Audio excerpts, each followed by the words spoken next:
Welcome to the May 2020 General Meeting Virtual Reality. This is the norm, I think, for the next 6 months. You can't see my secretary, Tim, on my right, but I can assure you he is there. He also has assured me that there are no apologies for this meeting. And I can assure you that anyone who would want to be an apology doesn't have my permission. The minutes of the meeting have been accepted and passed by Alan Horsley and Neil Beddoe. In regards to the Secretary's report, Tim advises there is no incoming mail to report, and he also continues to reiterate that if you are on club plates, make sure that you are only using the vehicle for club type activities and not for work. Social report, David Jenkins has been busy cancelling occasions where PCCV can meet and greet until further notice.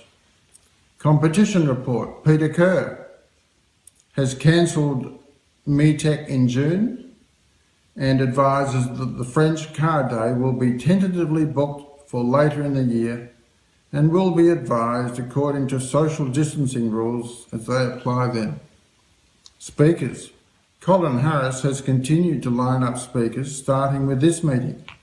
Tony Sitch, the new owner of Regan's in Baldwin. You'll hear him later this evening on video link.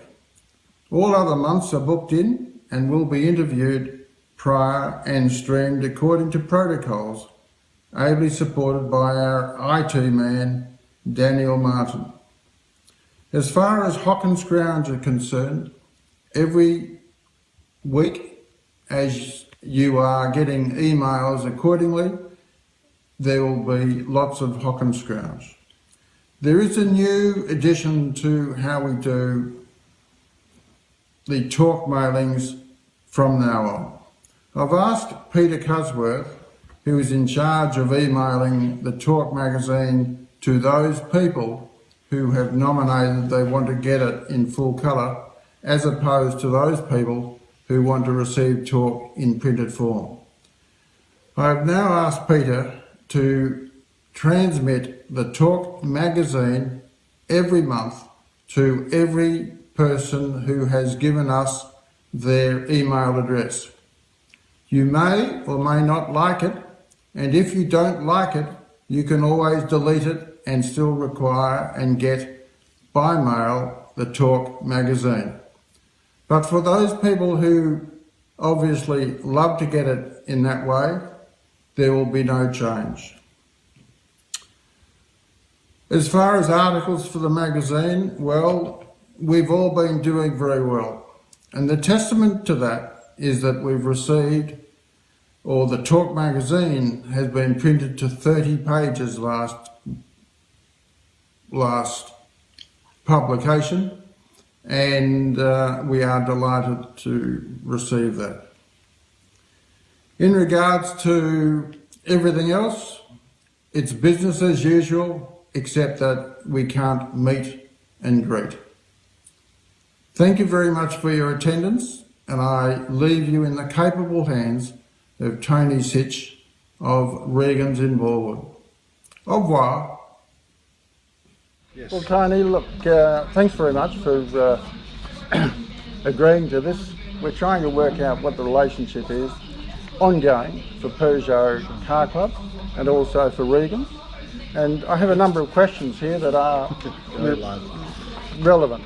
So, Tony, what is your background that's prepared you for buying this Peugeot dealership, the second oldest Peugeot dealership in the world?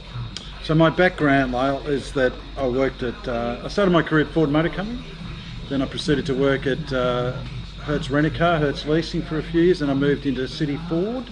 So I worked there 10 odd years, then that changed hand from the Nick Politis Group, one of the biggest groups in Australia. He's a major shareholder of AP Eagers, who've just merged with Automotive Holdings Group. So that was so it was good fun working for him, and then he sold to Simon Jefferson, the Jefferson Ford, Okay, I know. I and bought his a car from group. Jefferson. Did you? Yeah, there's an interesting. So the Ford dealer group was pretty strong, as were the Holden dealer group. So then I decided with my wife Susanna that we should buy something ourselves. So in 2003 we brought Essendon Nissan Oh, okay. and held on to them for about 17 years until Wow. Automotive Holdings Group brought them. So in Wow. terms of preparation, I've spent all my life in the car industry, Yeah. and owning businesses certainly makes it different to working for them, I suppose. Tell me about it. You know, so that's always a bit more fun.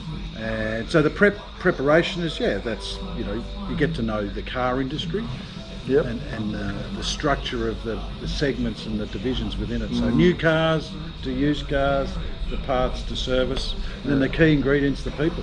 And all of these cars on the floor here, they're obviously all for sale. They're obviously all new cars, are they? Yeah, And absolutely. you're just here to sell cars. I'm just here to find the right car for you. Yeah. Right. So, it's a bit of a really good, that's a starting point, right? Like it's finding the right car for everybody, isn't it? And I've got opinions, but if people give me a bit of their story and what their life is and their family and if they got children or not, or recently I sold a 3008 to a couple that they were coming out of a Volkswagen Golf and the grandkids, so they thought a 3008 would be perfect. An SUV, they sit higher on the road, Right. they feel safer. Easier to get in and out for when you're old. Exactly. And then they feel more confident on the road, I think, because all the vehicles from when I started to now, SUVs the number one selling Yeah. vehicle, Yeah. plus dual cab utes that are big as well, aren't they? Yeah. Pity Peugeot doesn't have one, Ah, well, yeah, true, but but they're looking at one. aren't do we they? need to get into that market? It's another yeah, question, and I'm exactly. sure Peugeot will answer that. But look, we're building the greatest SUVs in the world. The 3008 won 69 international awards. So Phenomenal. to me, it's a brilliant car. And we've got the 2008 coming, and the 208 just won European Car of the Year Right. as well recently. And then of course the virus struck. So that's a dynamic that I never planned for in my business modelling when I was looking to buy this. No one did. No one did. So why Peugeot and not another marque? Coming into a new. Yeah, I say to new people, business? I live 4 minutes from home. Well, okay. So all the other days for 18 years, I drove across to Essendon, which I loved because I grew up in that area. So I lived in Greenvale, near Yep, I know Tullamarine Airport, Greenvale. on 5 acres. That Yep. was when I was 6. We moved there from Strathmore or Essendon Way. So then I enjoyed that. Then I went to school to Xavier College in Kew. All right. Yeah. From Greenvale every day. All over the place. Yeah. So we kept going, and then my parents sold Greenvale and moved to Kew, and then Sue and I got married, and then we were in Strathmore. And then I said, we might as well move out to Ball. Yeah, sure. So Bit of a long story, isn't it? But then I'd known John Regan on the VACC board, Right. and I've been involved there since 2008. So that's another 12 years, isn't it? Yeah. So John was there. I met John as a little group. He was in a fantastic group. We call it. It was called the Victorian Automobile Dealer Association, VADA. Or we changed the name to it. Anyway, John can probably recall. But there was John, Regan, Warren Smith from Gary and Warren Smith, and Max Kerwin from Max Kerwin Mazda. So I had these three great experienced people on my team within the VACC, which was a car dealership association. And we developed relationships there. So I knew John from there. Right. And then this business, I sold my business Yes. to Automotive Holdings Group on May the 1st, 2018, Right. and sort of had a non-compete sort of clause. But I wrote to them and said, look, this thing's come up, and they haven't got a Peugeot dealer in Australia, so I don't think they care. Right. And those clauses are a bit, you can't have one within 25 kilometres. Something so, like that. Yeah. So that's the story. No. But it's good though. I got to say I'm happy because I don't have to travel far, and I can first in, last out. Not far for me to drive, but the staff sort of live in different places around the suburbs. Well, it's certainly a different dealership to what I can remember, under John. So totally different. Yeah, well, Certainly more really cars on the forecourt. Yeah, I'm a big fan of stock. Yeah. Because if you haven't got it, you can't sell it.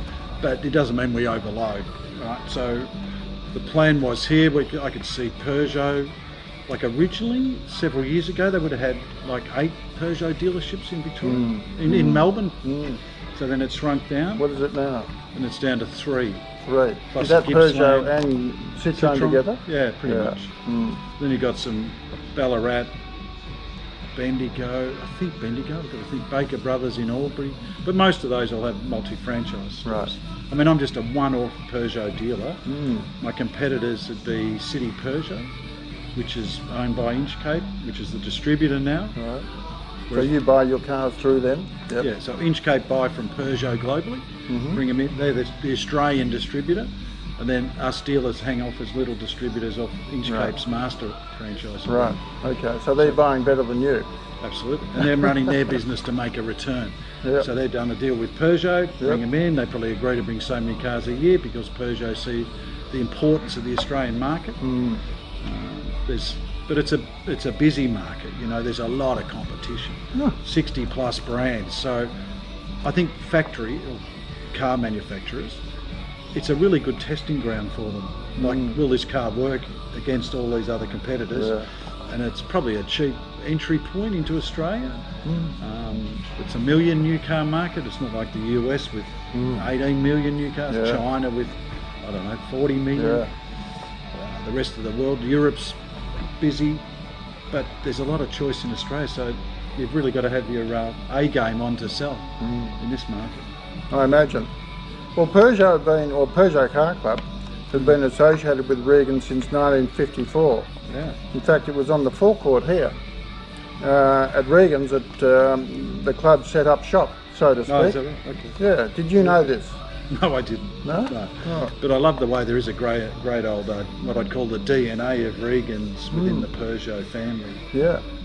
And I said to Peugeot when I was buying it, would you keep the name? I said, absolutely. I mean, that is the DNA for 70 years. And as I say to my wife, I think we're in Peugeot heaven. There's more Peugeots per head of population than anywhere else. Like, I wouldn't start one in Werribee, for example, because I wouldn't think it's a Peugeot It's more of place. a- It may be. More of a but double hey, cab ute. Yeah. No, dual cab utes. Yeah, that's the style of the people. But I answered a call the other morning. Saturday I was here, and a guy's rang, Peter Callahan, that's his name, and he said, Tony, my battery's flat, and the RACV said my breakdown service has expired. But I said, I thought I had one with Peugeot. I said, you did, but that terminated after its 3 years of roadside. So Pete, but he said, and by the by, I've had 9 Peugeots. I said, that's music to my ears. There's a lot of people coming. Well, look at this man, Alan Horsley. How many Peugeots have you had? Too many to count. Too many to So, count. 15 plus sort of thing. Yeah. So you're fantastically loyal to the brand, which is really different for me, because my other brands I've had over the years, if you could get 2 repeats, you'd be pretty happy. Okay. But with choice now in Australia with 60 brands, I mean, this is the challenge to retain you in the brand. No, that's true. So Peugeot hopes to this relationship will continue. Is there a way in which Peugeot Car Club and Regan's can help each other to continue this partnership? Yeah, sure. I mean, I'm in your care with that. I mean, happy to provide some the relationship. This is our way of meeting, I suppose, with the virus at the moment, isn't it? You can send this out to all your Well, members. this in actual fact is against the core, isn't it? Three's a crowd. Yeah, well, we've got our distances. We're probably a bit close here, buddy. But apart from that, but that's okay. I think we can live with that. But yeah, look, I certainly would. I see the magazines here talk. I mean, it's in my service facility. You would have seen where I moved service from the old place in Auburn Road and put it in somewhere fresher and newer with relevant new equipment, which has made our technicians so much more efficient and productive. Yeah. I haven't been down because I don't have a Peugeot. Okay. But have you been down to that one? No. No, but it's going really well. Actually, it is going well, and even right now, I'm doing a pickup and service and return strategy for And those you do people. Saturday as well, I think, do you? Not yet. Not yet. No. That's I on plan the cards, to down the maybe. track. Yeah. More for the commercial vehicle people. When if I sell vans and they're on the road Monday to Friday, I mean, can they get a service done? Yeah, well, I'll open it up on a Saturday for them. Yeah, You know? exactly. It might only be a couple of hours, but it'll just help them. And I think that'll give us that point of difference Yep. to help them build their businesses. But in terms of staying in the, whatever sort of John was doing in sense of Regan involvement, yeah, I'm happy to continue that That's with the fantastic. car club. So if they mention Yeah. the car club, I'll certainly look after them. That's for sure.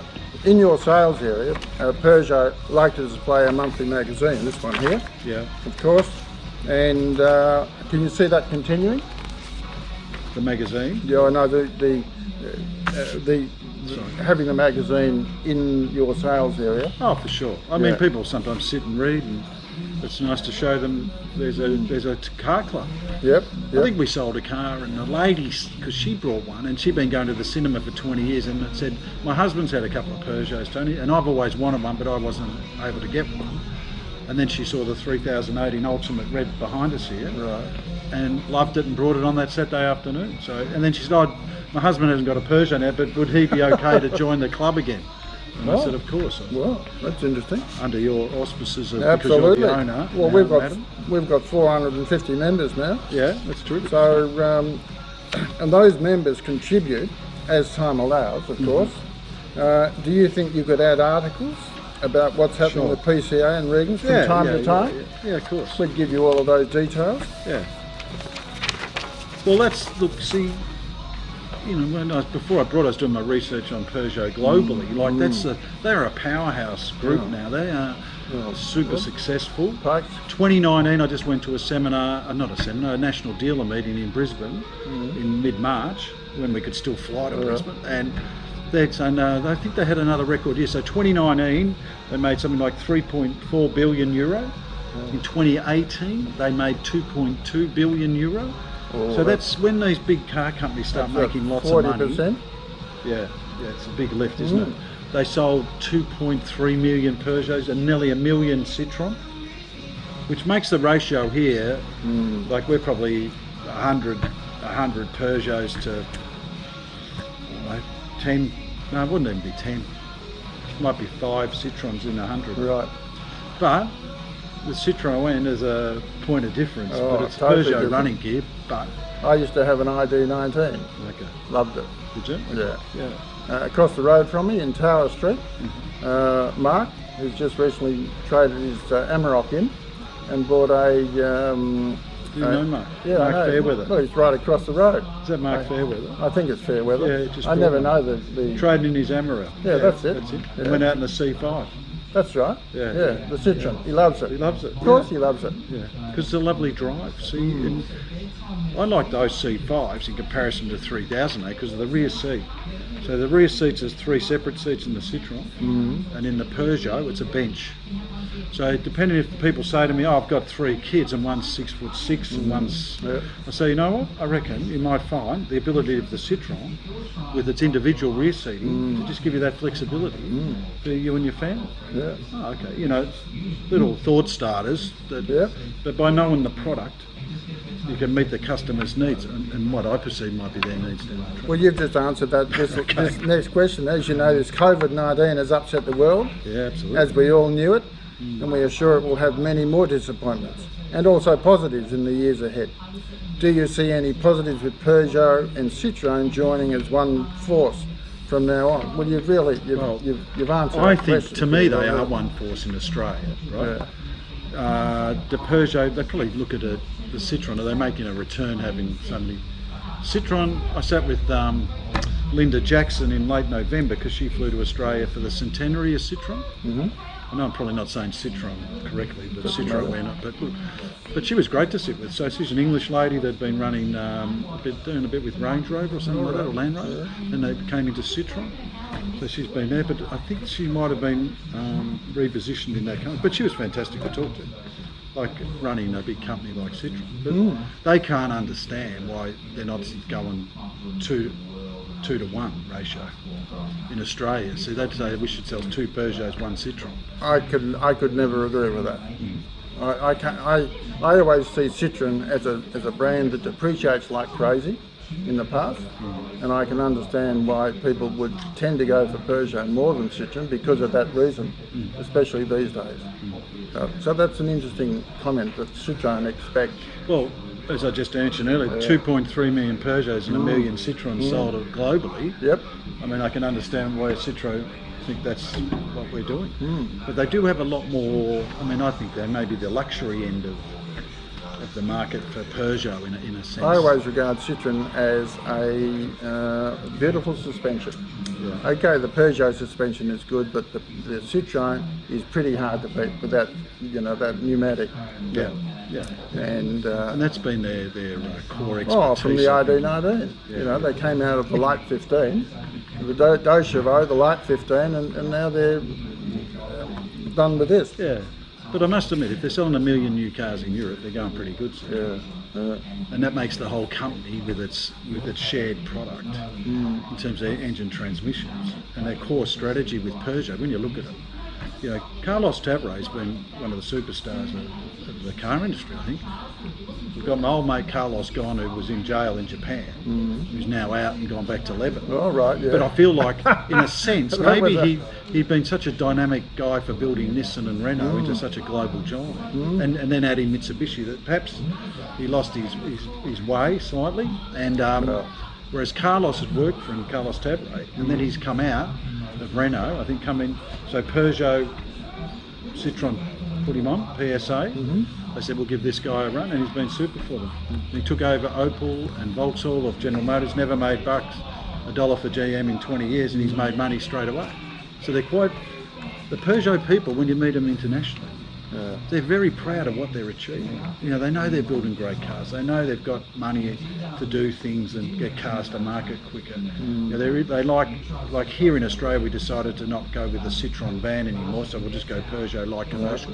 Just makes the marketing of it easier. It gives us it gives us a presence to push against Toyota Hiace. That was the Berlingo, wasn't it? Yeah. So you find, and that's what we're finding, we get this Berlingo purchaser looks at us, but he's certainly looking at VW caddies. Yeah, absolutely. So that's the competitive mark that they're looking at too. And Inchcape, who are the Australian distributor, are analysing all that.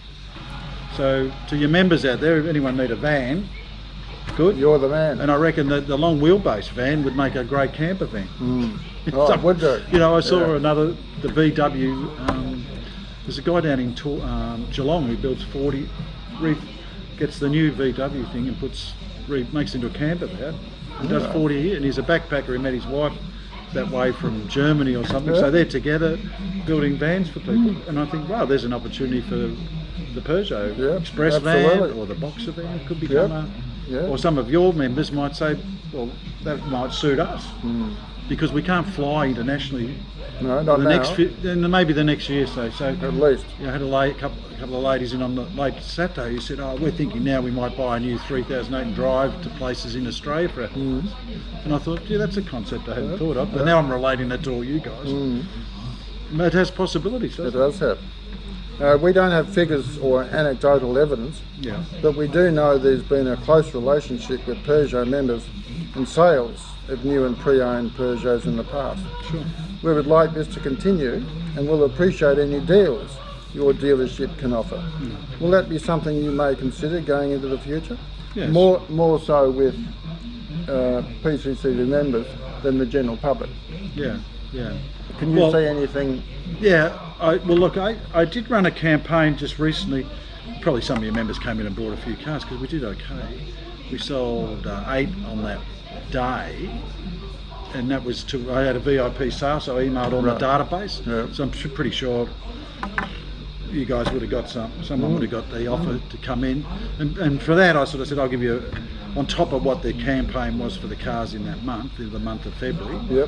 I then said I'll give you a $500 fuel voucher. I remember that. Okay. And then I'll give you what else did I do? Did I do some servicing anyway? Something along those lines. It looked like a pretty good deal. And gave them good prices. boot mat and floor mats or something like that. So I said, there's another 1,000. I thought, well, let's see if we can turn some numbers over, because that always helps with car companies, because they do love to set targets. Do you think your team members might... But I should say, like, if you come up with an idea what your members would like, let me know. Okay, all right. Okay. We'll put I'm that. happy because right now we've got a 3-year free service campaign on the 3008s. Right. So I say to people, they always go, what's that worth? I go, well, it's worth $1,800. That's a At good least. deal, isn't it? Yeah. So you got that comfort. from 12 to 2 years to 3 years that your scheduled service is covered, which is a nice peace of mind. That's Plus a good 5-year unlimited K warranty. I could go on, I just Yeah, no, don't worry. But so there are really, really good programs there, and I've got a funny feeling that once we get through this virus scenario, you'll probably see that the factories will have an element of stock I'm sure they in the will have. pipeline that they'll need to move. Yep, every retail store out there has got, there's I know. stock Everyone's in the ready pipeline. to, and They're May, ready June, to go. Right. May, June in the car game are generally our big months. Yeah. Do you think your team members might slip an idea into a purchaser's mind that there is a Peugeot club ready to welcome new members and offer support to issues? Yeah. Do you think that there's something that we could do in that regard? Well, there is. If you gave me something that I could probably give to each person who's acquiring a new one. Right. I must admit, like, and on like probably my last 7 3008s I sold are all been what I call conquest sales. So no one already had a Peugeot.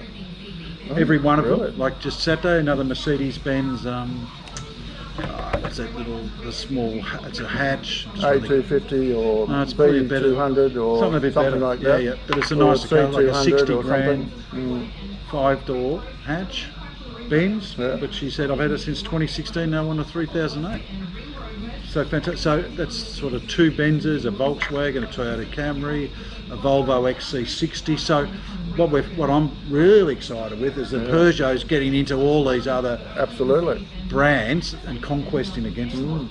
And people like to be different. And I always say, when betcha. you're driving a Peugeot, you are different. You know, you like style, you like the French way. Oh yeah. A lot of people we sell to, sometimes they've had a first drive in Europe on holidays. Yeah. And they come in and want to test the drive.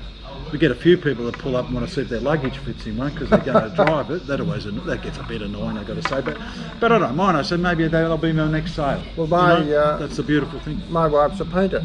She paints 4x3, right? Big thing. Yeah. The second last car we bought, I took the painting along to see if it fitted in the boot.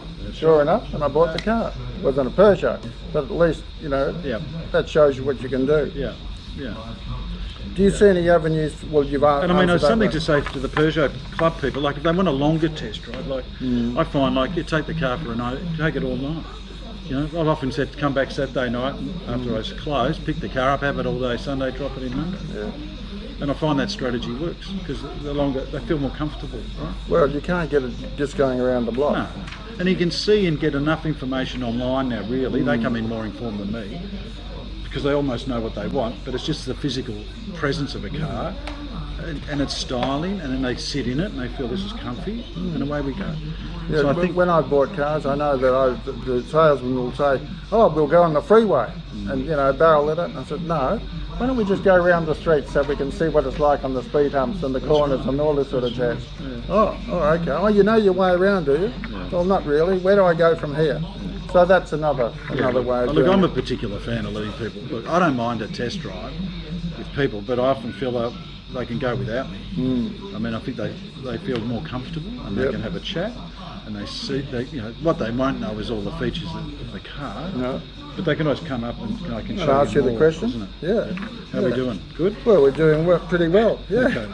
So we got that. Now, PCA seem to have a fairly fixed idea as to which Peugeot variants will be suitable in Australia. Yeah. Is there a view between dealers that PCA can be persuaded to increase the model range here? More sporty, fast, highly tuned cars which may have some similarity to the 205 cars that took Peugeot to another level when first produced. Even some older members literally drool when they see these oldies on the track. Well, I mean, it's a good strategy to ask of them. I mean, Peugeot, there are our partners in business. I mean, I like to think that we've got a pretty good range. Is there more choices to get? Yeah, sure. Recently we just said to them, look, the 3008, the entry-level Active isn't selling, so stop bringing it in. I mean, we're just wasting our time. Because the only way we sell them is on price, and we're discounting, and it doesn't do the product justice because it's under spec. So what I find is the Allure, like the red one here, and then the GT and the GT line. So we go diesel, petrol. Yep. Plenty. That's perfect, right? Right. We tend to option with Napa leather and a sunroof because we find that just elevates again the class. So you're calling the shots. The dealer's calling the shots. Because if we can't sell them, don't bother. What's the However, point? it doesn't mean we couldn't do an order-only basis, right? And I think the Peugeot Australia are more inclined to be accepting that. So if they say there's the new 208 that's a full electric, right? So that'll be a really good car. And the 208 they're super excited with because their order bank already is enormous. Right. So the production in Australia, the order bank. in Europe. In Europe. Yeah. So now they're umming and ahhing a bit whether they should bring it. So the price positioning of the car might be an issue. Yep. I'm still a bit of a fan to let's bring it. If we bring the full electric, is 55,000 Australian too dear for that car? And maybe it is, maybe it isn't. But if someone said, "Oh, could I order one?" I'd say, "Well, I reckon you could," because then we could order to production and say it's going to be 3 months, Lyle and Alan, but yours will come, and you have to have. I want a silver one, and you want a ultimate red, and then they're going to come, and that'll be the price. And you'll say, great, right? And you can get the same support system through the Peugeot dealer network in Australia. So that'd be about 55,000 for the electric car. Well, I'm only roughly. estimating. It could be less than that. I'm hoping it's less. Okay. Yeah, sure. And then we've got hybrids coming. So the Peugeot global strategy, every model, they want to be full electric, petrol hybrid, petrol and diesel.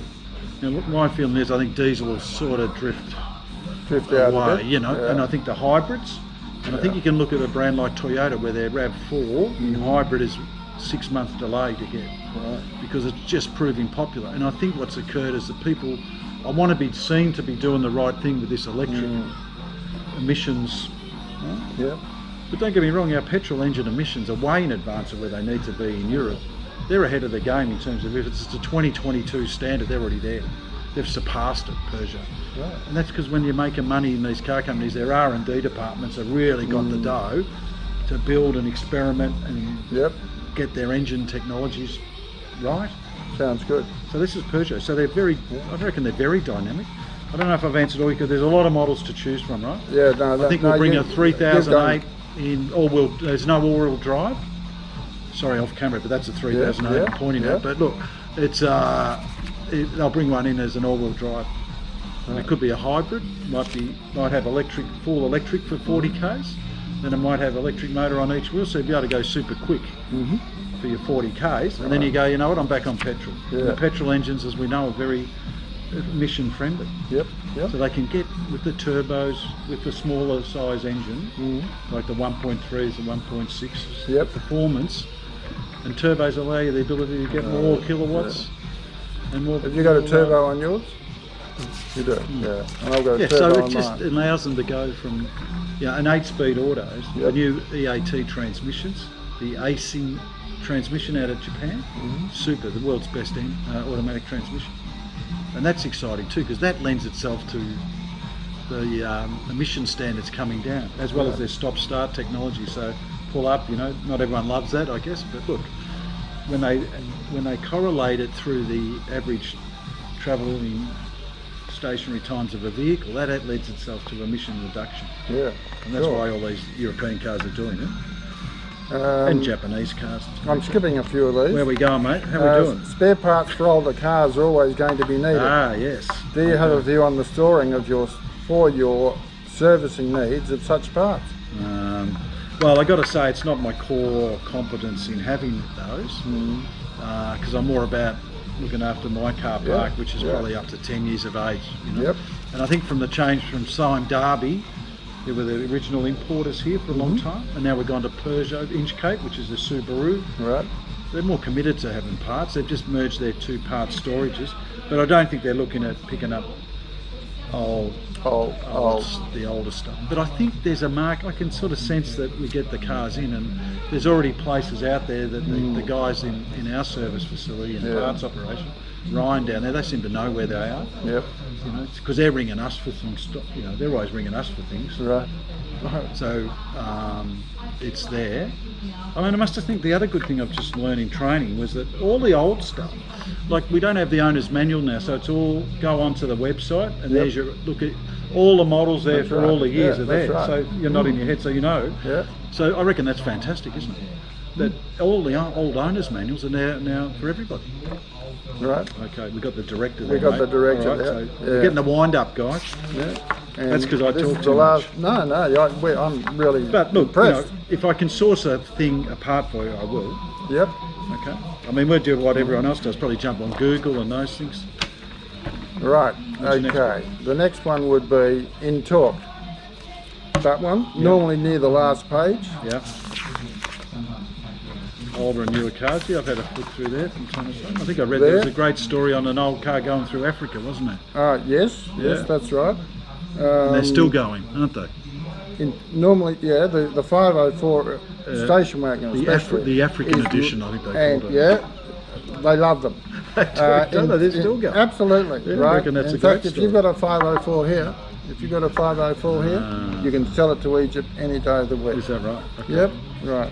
Okay, so this so brings where we going here? Peugeot to the suggestion that Regan? would you be interested in taking a half page or a full page in the magazine with negotiated price Sure. for your trade-ins, for example? Well, I could, Now, it's but a I put all my monthly magazine. trade-ins in on car sales. So I mean, Do you? they're always there up on the net anyway, Okay. or on our website. So I could, and I just find I can put 20 pictures up on the internet. Yeah, can't sure. I, versus If one. you don't ask, you don't ask. I know, and I'm happy sort of doing some other sort of just promoting Yep.